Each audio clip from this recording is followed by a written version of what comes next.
السلام علیکم ورحمۃ اللہ وبرکاتہ۔ بسم اللہ الرحمن الرحیم۔ الحمد للہ وکفی وسلام علی عبادہ الذین اصطفی، اما بعد۔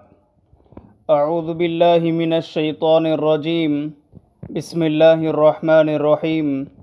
شہر رمضان الذی انزل فیہ القرآن، سبحان ربک رب العزت عما یصفون وسلام علی المرسلین والحمد للہ رب العالمین۔ اللہم صل علی سیدنا محمد وعلی آل سیدنا محمد وبارک وسلم۔ آج کا عنوان ہے ماہ رمضان اور تلاوت قرآن۔ علماء کرام نے قرآن کریم کے 5 حقوق بیان فرمائے ہیں جن کو ادا کرنا بہت ہی ضروری ہے۔ انہی حقوق میں سے ایک حق تلاوت قرآن ہے۔ 5 حق ہیں، انہی میں سے ایک حق تلاوت قرآن ہے۔ قرآن کریم کی تلاوت ہے، قرآن کریم کو پڑھنا ہے۔ اس لیے قرآن کریم کی تلاوت کا بہت ہی اہتمام کیا جائے، زیادہ سے زیادہ قرآن کریم پڑھا جائے۔ شیخ طریقت حضرت حافظ ڈاکٹر سید محمود قادری صاحب مد ظلہ العالیہ شہر بیجاپور کے رہنے والے ہیں۔ آپ اہل بیجاپور کے لیے خصوصاً اور اہل گلبرگہ اور دیگر آس پاس کے مقامات والوں کے لیے عموماً ایک نعمت ہے۔ 2005 میں حضرت مولانا قمر الزماں صاحب الہ آبادی دامت برکاتہم العالیہ نے آپ کو خلافت عطا فرمائی۔ الحمدللہ مجھے اس عظیم المرتبت شیخ طریقت کی خانقاہ قادریہ گوڈیہال کالونی جامع مسجد بیجاپور کرناٹک میں حاضر ہونے، آپ کے بالکل قریب بیٹھنے، آپ کے بیان کو سننے اور آپ ہی کی حاضری میں شہر بیجاپور کی عالیشان اور تاریخی مسجد یعنی جامع مسجد میں بیان کا موقع بھی نصیب ہوا تھا۔ ذالک فضل اللہ یؤتیہ من یشاء۔ بہرحال میرے عرض کرنے کا منشا یہ ہے کہ حضرت ڈاکٹر حافظ محمود قادری صاحب جن کا ابھی تعارف ہوا، تذکرہ ہوا، ان کا یہ معمول ہے کہ ہر 3 روز میں 3 دن میں ایک قرآن کریم ختم کرتے ہیں۔ 3 دن میں ایک قرآن یعنی ایک دن میں 10 پارے تو 3 دن میں 30 پارے، تو 3 دن میں ایک قرآن کریم اس طرح مکمل ہوگا، ختم ہوگا۔ جب بھی وقت ملا بس قرآن کریم کی تلاوت میں مشغول ہو جاتے ہیں۔ جب اس طرح وقت کی قدردانی کریں گے تو کیا ایک دن میں 10 پارے ختم نہیں ہوں گے؟ اور ان کی عمر اس وقت 70 سال کی ہے، 70 اور 3 دن میں ایک کلام پاک ختم کرتے ہیں۔ تو نوجوانوں سوچو، ہماری عمر تو اس وقت 25 سال، 20 سال، 30 سال کی ہوگی، مگر افسوس کہ 3 دن میں پاؤ پارا یا کم از کم 2 رکوع بھی ہم نہیں پڑھ پاتے۔ بہت افسوس کی بات ہے۔ اللہ رب العزت ہمیں صحیح سمجھ عطا فرمائے اور قرآن کریم سے والہانہ تعلق عطا فرمائے۔ قرآن کریم کو رمضان المبارک کے ساتھ خاص مناسبت ہے، بلکہ رمضان المبارک کی رونق ہی قرآن سے ہے، اور کیوں نہ ہو کہ اس مقدس کتاب کے نزول کے لیے اللہ رب العزت نے اس مبارک مہینے کا انتخاب فرمایا، یعنی قرآن کریم کو نازل کرنے کے لیے اللہ رب العزت نے ماہ رمضان کا انتخاب فرمایا، چوائس فرمائی۔ اس لیے اس مبارک ماہ میں تراویح اور دیگر نمازوں کے علاوہ ہمیں دوسرے اوقات میں تلاوت قرآن کا خاص اہتمام رکھنا چاہیے۔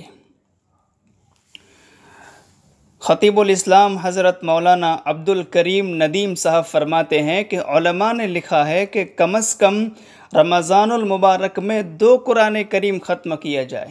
2 قرآن، یہ قرآن مجید کا حق ہے کہ کم از کم اتنا تو پڑھ لیا جائے۔ حاضرین مجلس، اکابرین امت، ہمارے بڑے تو سارا مہینہ قرآن کریم کی تلاوت ہی میں گزار دیتے۔ ولی کامل حضرت اقدس میاں عبدالہادی دین پوری رحمۃ اللہ علیہ رمضان میں فجر کی نماز پڑھ کر قرآن پڑھنا شروع کرتے، دوپہر کو تھوڑی دیر آرام فرماتے، ظہر کے بعد پھر پڑھنا شروع کرتے، شام کو افطاری بعد میں ہوتی قرآن کریم پہلے ختم ہو جاتا تھا۔ اللہ اکبر! ایک دن میں ایک قرآن کریم۔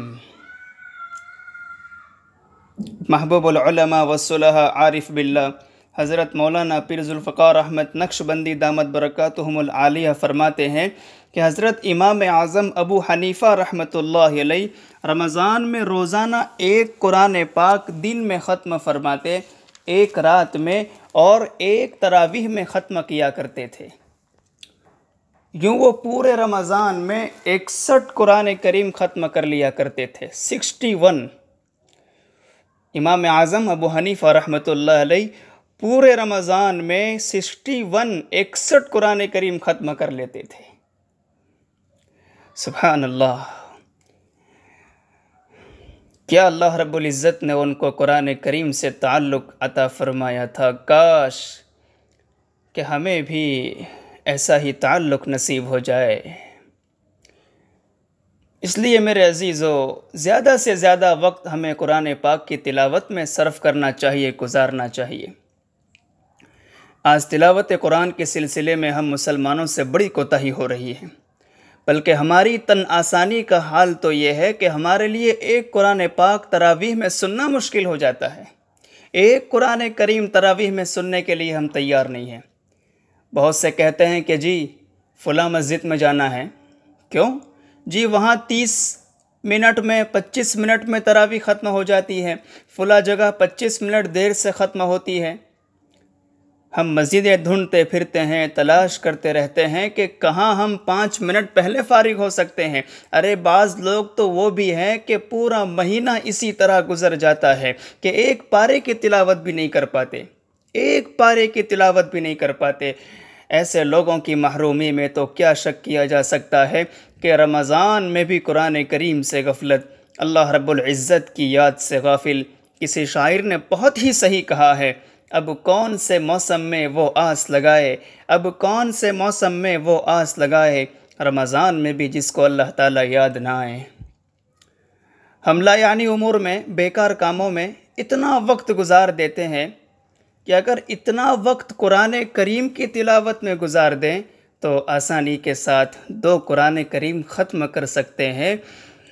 مشکل نہیں ہے، مشکل نہیں ہے۔ اگر ہم قرآن کریم کی تلاوت میں زیادہ سے زیادہ وقت گزاریں تو آسانی کے ساتھ 2 قرآن کریم ختم کر سکتے ہیں، بلکہ اس سے بھی زیادہ۔ مگر کیا جائے کہ جب دل پر ہی تالے پڑ جائیں۔ ہمت کیجئے، ارادے کیجئے کہ اس مبارک ماہ میں انشاءاللہ کم از کم 2 قرآن تو ختم کریں گے انشاءاللہ، بلکہ اس سے بھی زیادہ قرآن کریم اس ماہ میں ختم کرنے کی کوشش کریں گے انشاءاللہ، اور ماہ رمضان کے بعد بھی انشاءاللہ پابندی کے ساتھ قرآن کریم کی تلاوت کرتے رہیں گے۔ اللہ رب العزت ہمیں عاشق قرآن بنائے، آمین۔ وآخر دعوانا ان الحمد للہ رب العالمین۔